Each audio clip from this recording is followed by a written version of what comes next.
Hello friends, welcome to number one study. इस video में हम देखेंगे क्लास 10 इंग्लिश की बुक फर्स्ट फ्लाइट की poem how to tell wild animal, इसके क्वेश्चन आंसर्स। सो देखते पेज नंबर 45 का first question, does dine really rhyme with line, can you say it in such a way that it does. यहाँ पे question किया है कि क्या ये जो डाइन वर्ड आता है ये सच में राइम करता है किसके साथ, लायन के साथ। और एक पूछा है कि अगर ये राइम नहीं करते तो आप इनमें क्या चेंजेस करेंगे कि राइमिंग पेयर बन जाए इनकी।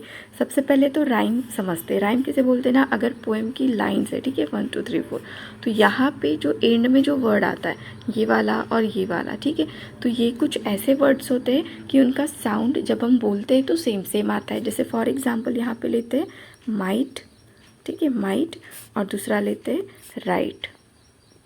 अगर ऐसे वर्ड यूज़ करते हैं तो इनमें देखो माइट में भी क्या आता है, ट आता है, राइट के एंड में भी साउंड क्या आता है, ट आता है, ठीक है। सो स्पेलिंग पे ध्यान नहीं देना है, साउंड पे ध्यान देना है। अगर साउंड सेम सेम बन रहा है सो इसे क्या बोलते हैं, राइमिंग पेयर्स बोलते हैं।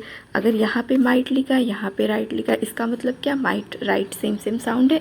डाइन और लायन, इनमें कोई राइम है क्या, नहीं है। ये डाइन है और ये लायन है, अलग अलग है। हाँ, इनके एंड में एन है बट राइम नहीं बन रहा है। सो हमें यहाँ पे एक और क्वेश्चन किया है कि हम इनमें ऐसे क्या चेंजेस कर सकते हैं कि इनकी राइमिंग पेयर बन जाए। सो सबसे पहले तो फर्स्ट का आंसर देखते हैं। No dine does not rhyme with line. जो डाइन है वो लाइन के साथ राइम नहीं बनाता, ठीक है। अगर हमें बनानी है ऐसी पेयर तो क्या करेंगे, if we change the pronunciation of line, तो हमें क्या करना होगा, लाइन का प्रोनाउंसिएशन चेंज करना होगा by speaking it as line, ठीक है। जब हम लाइन को लाइन बोलेंगे तब क्या होगा, डाइन लाइन, है ना। सो अब बन रही है rhyming pair, then it may rhyme with the word dine. Clear हो गया। अब देखते हैं second question, how does the poet suggest that you identify the lion and the tiger, when can you do so according to him. यहाँ पे बोला है कि पोइट ने आपको कैसे सजेस्ट किया है कि आप लायन और टाइगर में फ़र्क दे के उनको आइडेंटिफाई करें कि ये लायन है और ये टाइगर है। सो देखते इसका answer, a lion is a large and tawny beast. Lion कैसा होता है, लार्ज होता है, बड़ा, टाउनी मतलब क्या, येलो कलर, है ना, येलोइश कलर। बीस्ट क्या होता है, जानवर, येलो कलर का बड़ा सा जानवर होता है लायन। अ बंगाल टाइगर, अब देखो लायन का तो देख लिया, टाइगर का देखते हैं। A Bengal tiger has black stripes. Bengal जो टाइगर होता है इसकी बॉडी पर क्या होती है, ब्लैक स्ट्राइप्स। स्ट्राइप्स मतलब धारे, ऐसे ऐसे पट्टे रहेंगे इसकी बॉडी पे, ठीक है। On its yellow coat, yellow coat मतलब येलो कलर का होता है और ब्लैक कलर की क्या होती है, लाइन्स होती है। ये क्या है फिर, बंगाल टाइगर है। A lion roars when it falls upon its pre.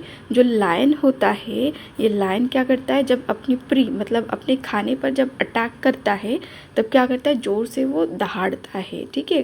While a tiger attacks silently, लेकिन टाइगर को जब अपना प्री दिखता है वो कैसे अटैक करता है, साइलेंटली, शांत तरीके से करता है। We can identify the two while roaming in the jungle. इन दोनों को जब हम जंगल में रोमिंग घूम रहे होंगे तब आइडेंटिफाई कर सकते कि हाँ, टाउनी बीस्ट है, लार्ज है तो लायन है, और ब्लैक कलर की स्ट्राइप से येलो कोट, येलो बॉडी पर, तो ये क्या है, टाइगर है। और अटैक करने की इससे भी आइडेंटिफाई कर सकते, अगर रोर करके अटैक कर रहा है तो लायन है, ठीक है, और अगर साइलेंटली अटैक कर रहा है तो टाइगर है। अब आते इसके थर्ड क्वेश्चन पे, do you think the words left and left in the third stanza are spelled correctly, why does the poet spell them like this. अब पोएम में क्या हुआ है कि जो लास्ट थर्ड स्टैंजा है, ठीक है, इसमें लेफ्ट एंड लेफ्ट का यूज़ हुआ है, तो ये जो स्पेलिंग है ना ये सही नहीं है, बट पोइट ने ऐसी मिस्टेक क्यों करी है ये हमें यहाँ पे बताना है। The word left and left are not spelled correctly. The poet has spelled them like this in order to maintain the rhyme of the poem. अभी पढ़ा था हमने फर्स्ट क्वेश्चन में, राइम क्या होता है कि एंड में आने वाले वर्ड्स कैसे होने चाहिए, साउंड सेम सेम होना चाहिए, तो इसीलिए उन्होंने लेफ्ट एंड लेफ्ट का यूज़ किया है राइम बनाए रखने के लिए। The correct spelling of the words, देखो लेफ्ट, ये जो वर्ड यूज़ किया है लेफ्ट, इसकी करेक्ट स्पेलिंग है लेफ्ट, LEAPT, एंड लेफ्ट की क्या है, LEAP। Left poet has intentionally spelled them incorrectly to create a sense of humour. मतलब उन्हें स्पेलिंग पता है लेकिन उन्होंने जानबूझकर ऐसे स्पेलिंग लिखी है ताकि क्या हो, ह्यूमर क्रिएट हो, है ना। सो इसीलिए उन्होंने स्पेलिंग को गलत तरीके से लिखा है। अब देखते हैं question number 4, do you know what a bear hug is? Bear hug, भालू की हग, पता है आपको क्या होती है, कैसी होती है? It's a friendly and strong hug such as bear are thought to give as they attack you. Again, hyenas are thought to laugh and crocodile to whip crocodile tears as they swallow their victims. Are there similar expression and popular ideas about wild animal in your own language?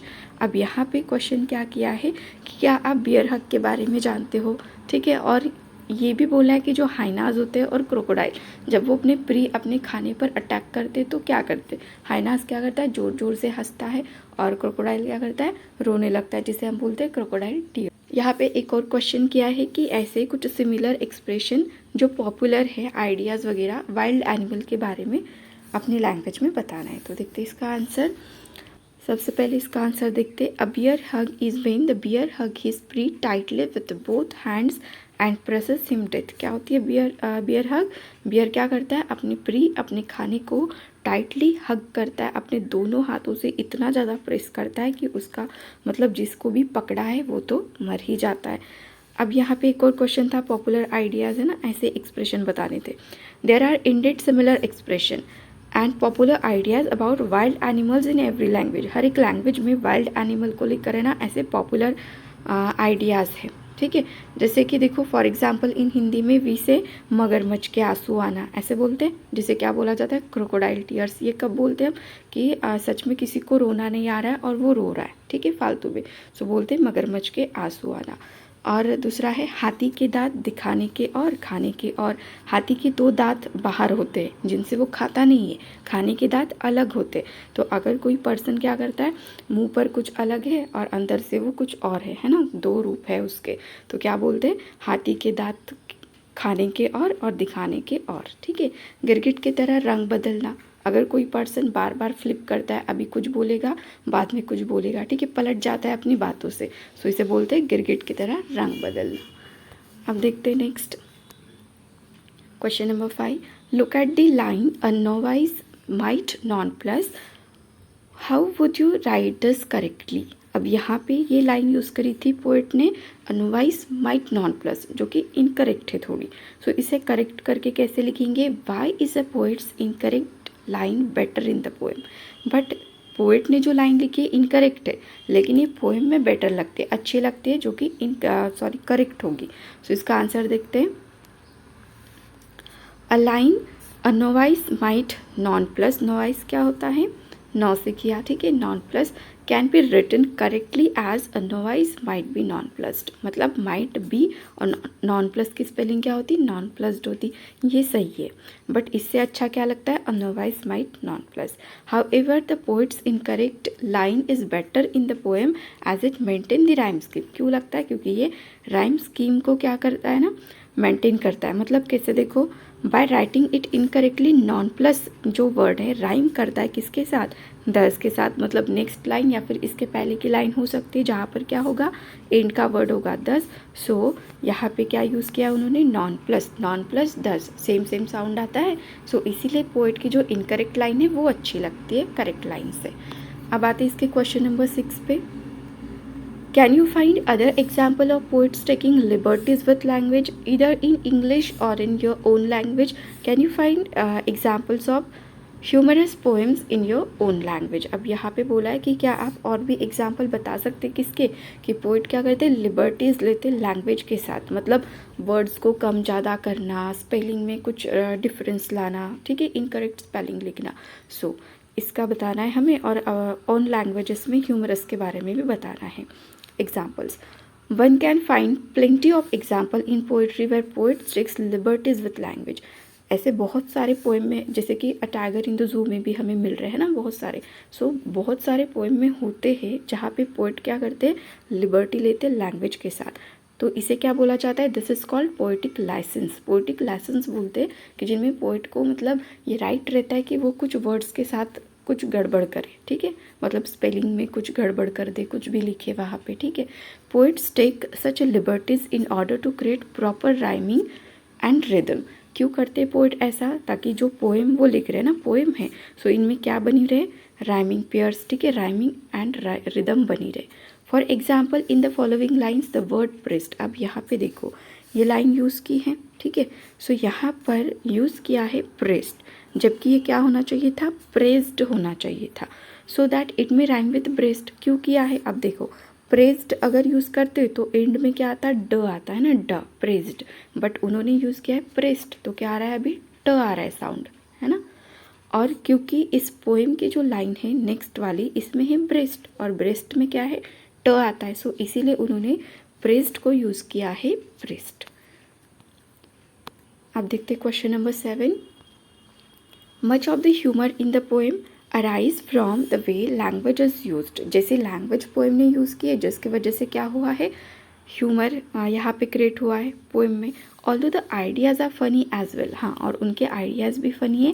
If there are particular lines in the poem that you specially like, share this line with the class, speaking briefly about what it is about the ideas और the language that you like और find funny. So यहाँ पे हमें बोला है कि कुछ मतलब ऐसी लैंग्वेज यूज़ की है पोएट ने, जिससे क्या क्रिएट होता है, ह्यूमर क्रिएट होता है। और बोला है कि ऐसी कोई पर्टिकुलर लाइन पोएम की जो आप उसे लाइक करते हो, उसे शेयर करना है क्लास के साथ, और उसके बारे में ब्रीफली डिस्कस करना है, ठीक है। सो देखते हैं, the way the poet has use language and ideas in the poem is indeed humorous. जो पोएट ने यहाँ पे लैंग्वेज और आइडियाज़ यूज़ किए पोएम में, वो सच में क्या है, ह्यूमरस है। The lines from the poem that appears to be funny are, और पोएम की जो लाइन है जो फनी लगती है वो कौन सी है, a noble wild beast greets you. अब देखो नोबल मतलब क्या होता है, शाही, और बीस्ट मतलब जानवर, क्या कर रहा है, ग्रिट्स कर रहा है। The idea that a wild beast is going to welcome you is quite funny. मतलब एक जंगल का जानवर है जो क्या करेगा, आपको ग्रिट करेगा, मतलब आपको गुड मॉर्निंग बोलेगा, हाय हेलो करेगा, ऐसा करेगा क्या, नहीं, बट पोइट ने बताया है ना। सो ये फनी लगती है line. The language in the line he will only lip and lip again, ये वाली भी line lip and lip again, क्योंकि लेपर्ड की बात कर रहे तो यहाँ पे लिप, और लिप का मीनिंग भी क्या होता है, छलांग मारना, अटैक करना, ठीक है। लिप एंड लिप अगेन, छलांग मारते ही रहेगा, और वो लेपर्ड है तो छलांग मारेगा ही, है ना। Is also very humorous, the concept of leap from the word leopard generates humour. यहाँ पे हमारे how to tell wild animal के क्वेश्चन आंसर्स कंप्लीट हो गए। वीडियो अच्छी लगी तो लाइक करना, अपने फ्रेंड्स के साथ शेयर करना, और चैनल को सब्सक्राइब जरूर करना। Thank you.